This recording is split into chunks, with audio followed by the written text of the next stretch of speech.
Good morning, everyone. I'm going to start with a new topic, the post-war synthesis. And the name of the book is Understanding International Relations by Chris Brown. So the post-war synthesis, it is concerned about the rise and dominance of realism theory of international relations. And when we talk about the background that led to the emergence of realism, so as we have seen in the previous chapter, that after the First World War, League of Nations was established. And the establishment of League of Nations was to prevent the war, but it could not prevent the Second World War from happening and causing devastation.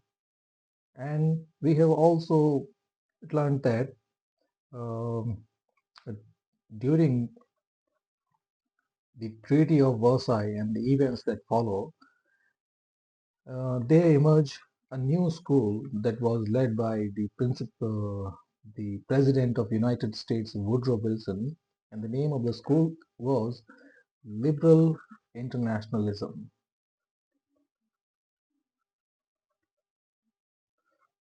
And this school, it stood on principles such as the right of self-determination,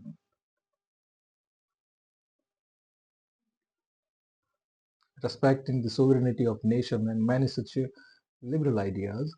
And it was also the same school that led to the integration of the study of international relations into the academic realm. In short, the liberal internationalism school, it propounded that it is the education, it is the academics which can change the world on a better course, on a course of peace. So even though it did not happen, the Second World War, it caused more devastation than the first one, and the cause of peace, it could not last for long. But all in all, the school of liberal internationalism, it should be thanked for integrating the study of international relations in the academic lines. Now, when we talk about post-war synthesis, it is more about the rise of realism. The realism or the realist school of international relations, it is more rooted in reality or the practical side of human conscience. And its postulates, they are also look more practical than the the objectives or the postulates of the other theories. And it says the world is anarchical, the international arena, it is anarchical. There is no global power to look after what you do. There is no power to regulate the international sphere. And then the same theory, it says countries on the in the international arena, they are they work on a self-help system. And third one, it patronizes the role of state. And the role of state, which as assumed by the realist school, it is a key and a significant actor in the global scale, in the international sphere. Now, when let's look at the post-war synthesis. So this dominant theory, it was practiced by diplomats and academics as well. And to a striking extent, realism remains to this day the dominant theory of IR because it is rooted in practical things. After all, realists smack of one thing, hit upon one crucial nail, that is upon which the survival of whole world is standing. It is the survival itself. And realist school, the practical school, it thinks and it imagines the world from this particular lens. So that's why it is more popular and is still dominant. Next, let's talk about influential academics who spreaded the idea of realist theory.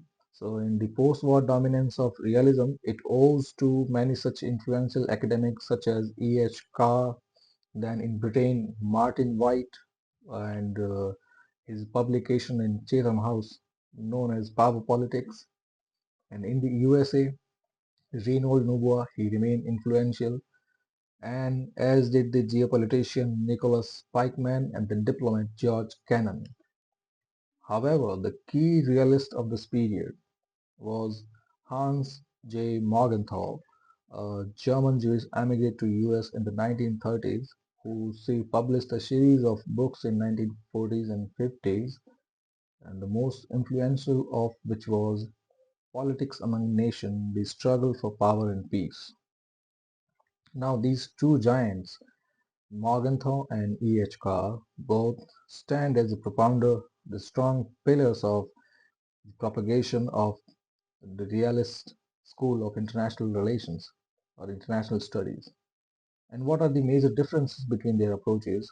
The first difference is Morgenthau, he saw realism not rooted in the principle of scarcity or necessity, but as a product of human nature.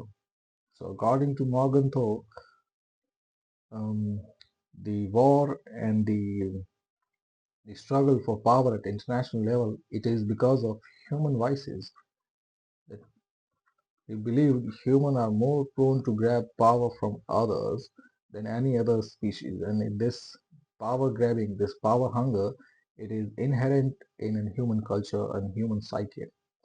Whereas EHK, he believed that the people tend to go for war and resort to violence, especially when the situation, the condition, it is of scarcity and necessity. So while EHK is stress upon human condition, while whereas on the other side, Morgenthau is stress upon human nature. Then there were differences also on the intellectual grounds.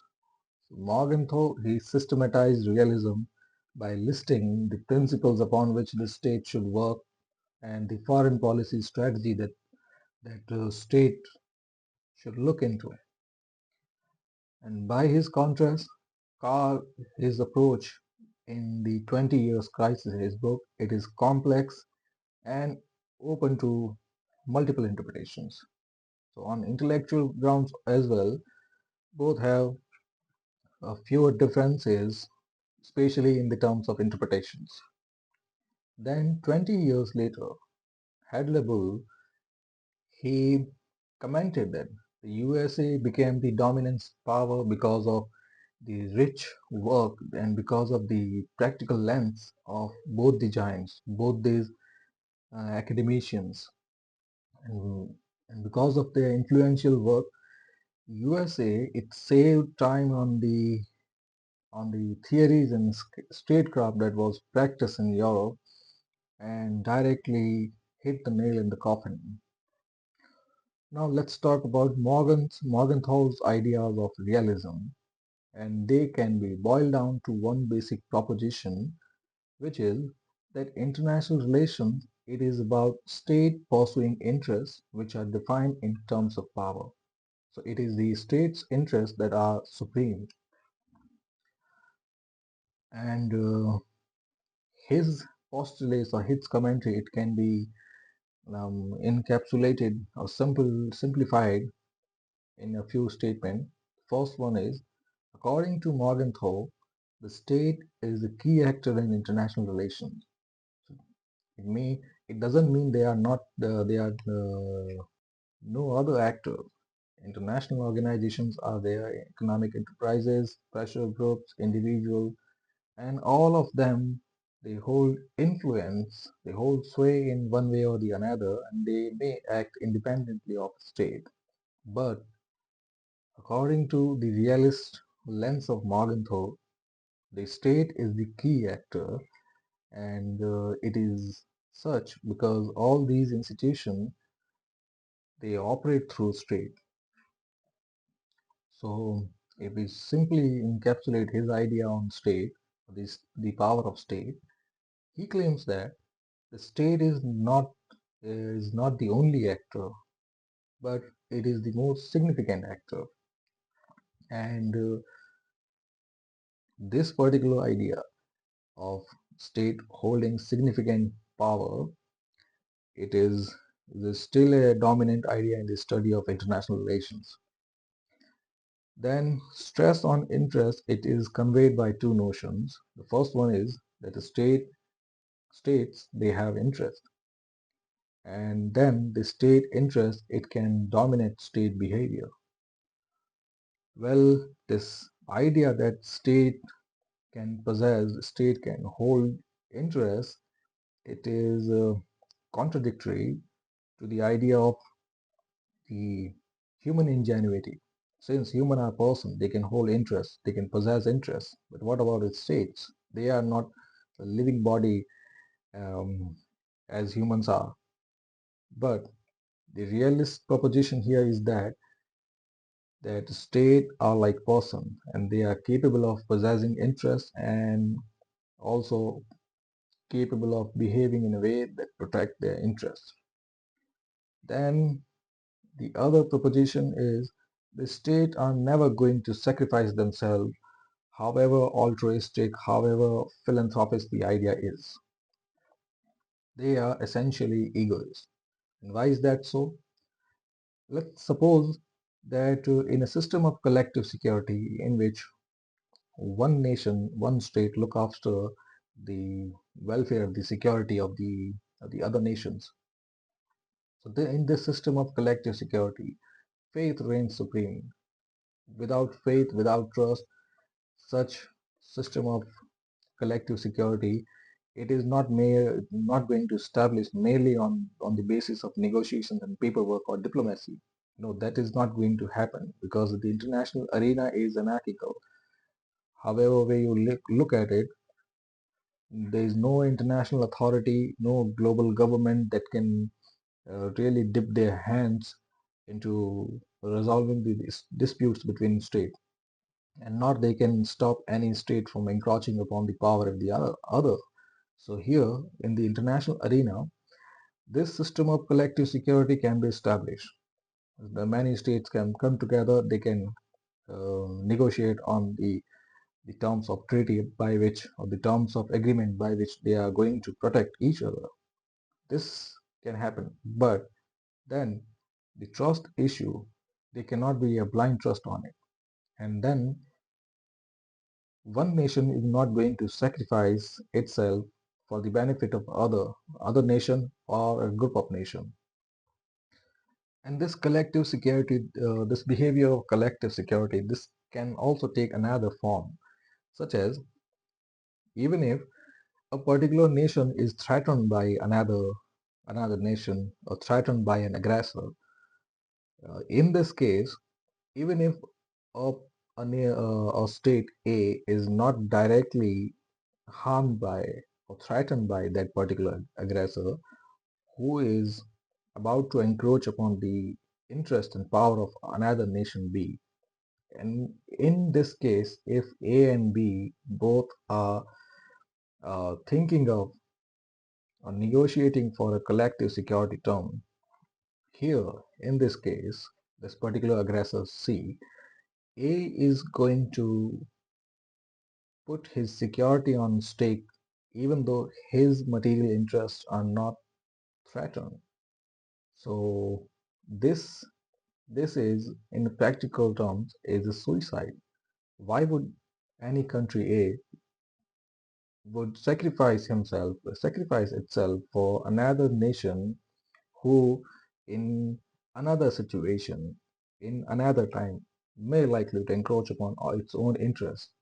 So the best way out for A is to stay out from this agreement and let the events take its course. And if the time comes, and if C becomes an aggressor, just like Nazi Germany or Mussolini or any such power which threatens many nations simultaneously, then they can come together.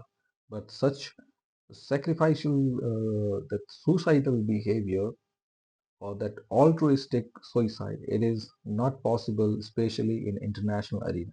That is what is written here. While national interest may be complex and difficult to identify in concrete terms, but the realist schools say they can be simplified, and the simplification is this: in international wilderness, states seek power in order to achieve anything else. So whatever the interests are, to pursue their interests or to have those interests fulfilled, they need power first. And the need for power, it is stemmed from the anarchical nature of the international system, the wilderness in which they exist. Because of that ruleless society, for any such endeavor, for any such pursuit, it should be preceded by grabbing power first. And because of this system, states are obliged to look after themselves in what is known as self-help system. Nobody is going to look after them. Nobody is going to protect their borders unless they themselves are capable of protecting it. Then power is a complex notion. We can think of power as capability, the physical force necessary to achieve a particular goal, but capability is always cashed out in a behavioral relationship. The meaning of which is all the power is necessary to grab the resources, to have the resources, or to achieve any particular goal. This power, this capability, it can be exchanged in behavioral relationship, especially in the international sphere. So the possession of any kind of asset, whether it is nuclear weapons, it is critical semiconductor technology, or any kind of asset that has a political meaning, but this meaning will be only in relation to the assets that are possessed by others. So if you have a nuclear weapon, but others also have their own nuclear power. Now, here the possession of particular asset, it can balance power, but it cannot measure power. So in other terms, there are two ideas here. One is the abstract idea and another one is the concrete idea. Abstract idea, both ideas related to power in international sphere.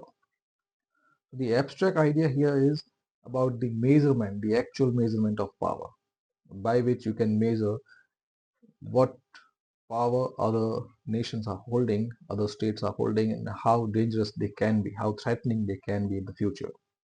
So this is by measurement only that gauge the uh, you gauge your status, your security in international arena. And in concrete terms, this idea it is manifested in terms of assets. So, in terms of security, if other powers are possessing nuclear weapons, so you are likely to possess one.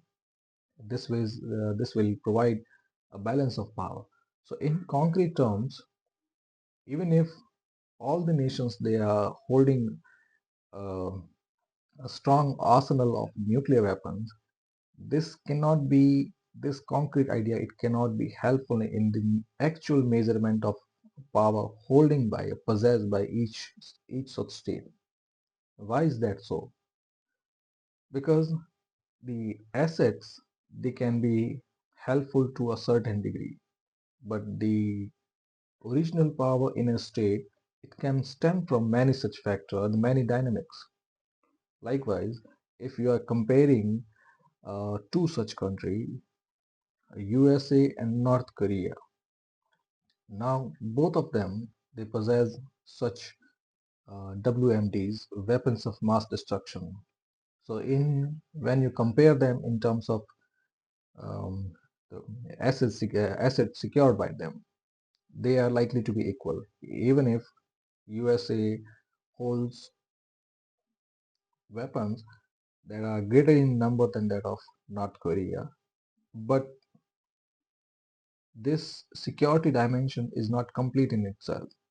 In the international arena, possessing weapons of mass destruction is not enough because that can be a likely scenario only once in a blue moon or once in a season when the particular states are eyeing each other, staring at each other, or trying to stare down each other on particular occasion or any thorny issue. But such thorny issues are not occurrences of daily episodes. They are not daily visuals. They are only a matter of time and situation. On the other count, the USA, if you look at the other socio-economic development, diplomatic, technological, socio-political, economic, psychological, all such factors are accounted for, then you can have a glaring, magnificent difference between the powers, the assembly of powers between both North Korea and the USA. This is what is stated here and well encapsulated by the realist school, that the power itself, it can be cashed out in a behavioral relationship. It can be exchanged in the this international sphere. And it has also said that the possession of assets has a political meaning only in relation to the assets that are possessed by others. While skill in deploying one's asset, it counts for something. But the problem here, while measuring asset is not too difficult, you can count all the technology, you can make accumulative account of all the weapons or all the technology, all the gadgets that are possessed by any such a state. Measuring power is in a relationship, it is very tricky. And here, the behavioral relationship that is coming twice, that is being subtly presented here. I say subtle here, it's because this word relationship on in both the line, they they hold grave meaning, but in subtle way, which is that whole international sphere, it is anarchical, and anarchical in sense that even though you need to work with others, even though you need to sit with others, you need to talk with others, you will have trade exchanges, you will have diplomatic and cultural exchanges, but you cannot trust others. So this relationship will always be there, but this relationship will be maintained as long as there is a balance of power. And this balance of power in any relationship, whether it is a bilateral or multilateral relationship, this balance will exist as long as you have a correct measurement of others' power. Then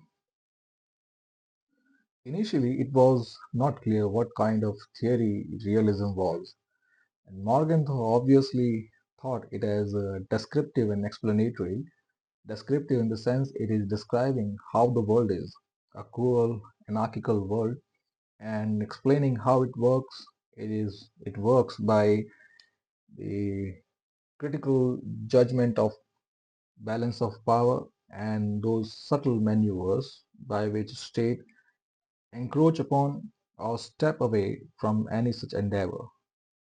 So this how the world work and its actual existence both are descriptive, and the explanatory, which is prescriptive element here, about telling statesmen how they should behave and what they should do. So if you want to go further deep down in this school, both the elements of Morgenthau's realism, descriptive and explanatory, they will be they are read by all the academician and diplomatic alike. Then about the interpretation, so there is an instance here.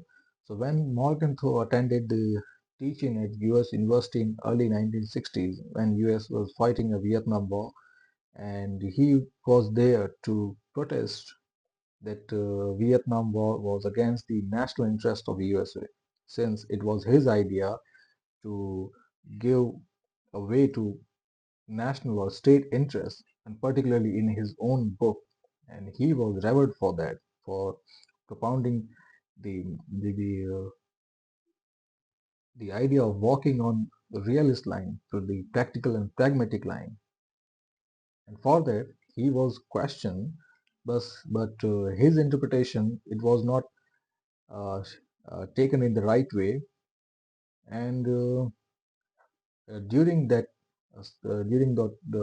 teachings, he was highly irritated by the tactics of State Department spokesperson.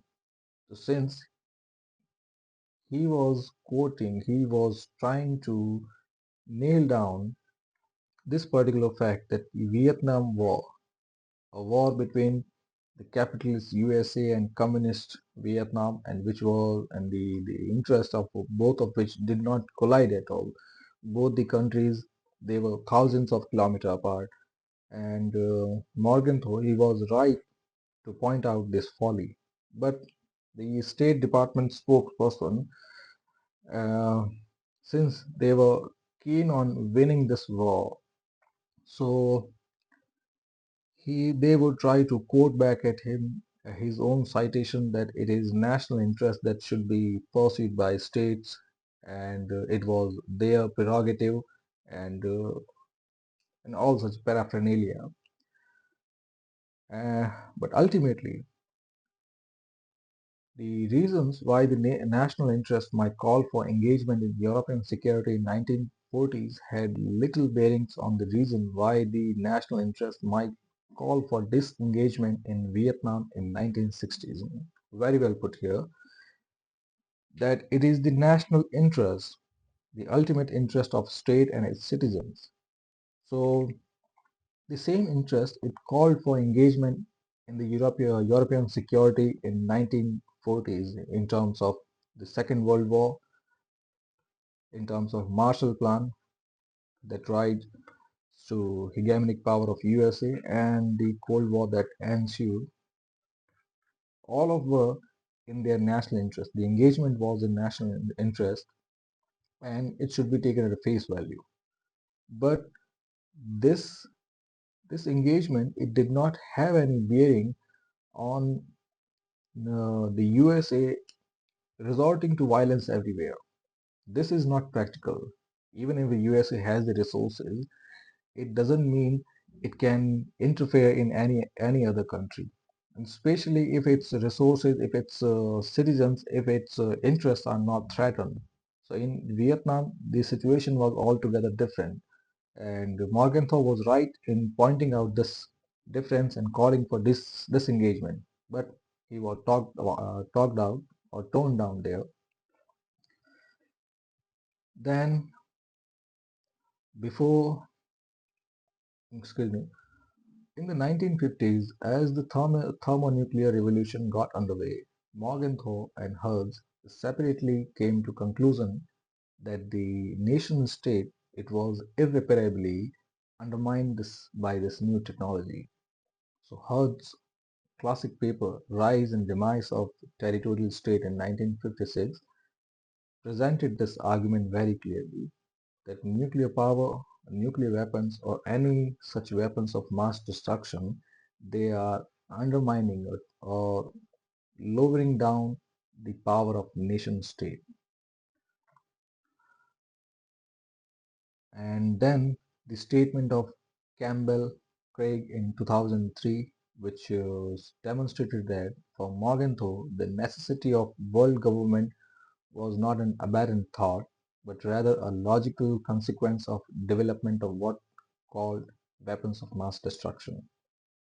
So the meaning of this passage was, um, during late in his term, Morgenthau, he called for a global government, a government that was necessary to stop the application of such weapons of mass destruction. And his his call for such a global government also speak about his realist perspective. And it is a practical approach to call for restraint on weapons of mass destruction. Because such weapons, when applied, they will lead to widespread and deep devastation, uh, colossal casualty.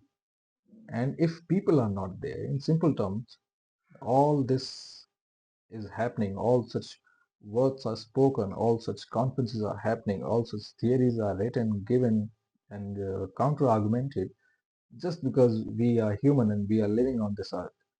But such life, it can be extinguished by the usage of such weapons. You can um, take one statistic on number of nuclear weapons possessed by states, and you can pick any statistic from any organization, most famous of which is from Stockholm Peace Research Institute, and the statistic in present time, it is around 15,000 nuclear weapons. And 15,000 nuclear weapons, if they are applied, if they are used, it is going to extinguish not even the human or the mammals or the primate invertebrates. It will extinguish all forms of life, even the hardest, the toughest species, tardigrades. So all forms of life, whether microscopic or macroscopic, all will be extinguished. So his call for a need of global government in these times during in the development of weapons of mass destruction, it was logically put. Then, oh, that's it. We will talk about the other topic, IR and the behavioral sciences, in the next video. And for the time being, that's it. Thank you very much, and kindly subscribe the channel.